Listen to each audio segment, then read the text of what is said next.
നമ്മുടെ ദൈവം സഹായിക്കുന്ന ദൈവം. സങ്കീർത്തനം 40-ാം അധ്യായം 17-ാം വാക്യം. ദാവീദ് പറയുന്നു, ഞാൻ ദരിദ്രനും പാവപ്പെട്ടവനുമാണ്, എങ്കിലും കർത്താവിന് എന്നെപ്പറ്റി കരുതലുണ്ട്. ഈ വചനഭാഗം വിശദീകരിക്കുമ്പോൾ മനസ്സിലാക്കാൻ സാധിക്കുന്നത്, ഞാൻ ആരാണ്? ഞാൻ ദരിദ്രനും പാവപ്പെട്ടവനുമാണ്, പ്രശ്നങ്ങളാൽ ചുറ്റപ്പെട്ട് കിടക്കുന്നവനുമാണെന്നുള്ള കാര്യം. എന്നാൽ ആർക്ക് എന്നെക്കുറിച്ച് കരുതലുണ്ട്? കർത്താവിന് എന്നെക്കുറിച്ച് കരുതലുണ്ട്.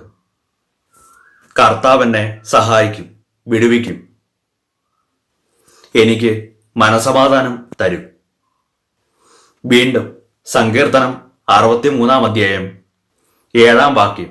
അവിടുന്ന് എൻ്റെ സഹായമാണ്, അങ്ങയുടെ ചിറകിൻ കീഴിൽ ഞാൻ ആനന്ദിക്കും.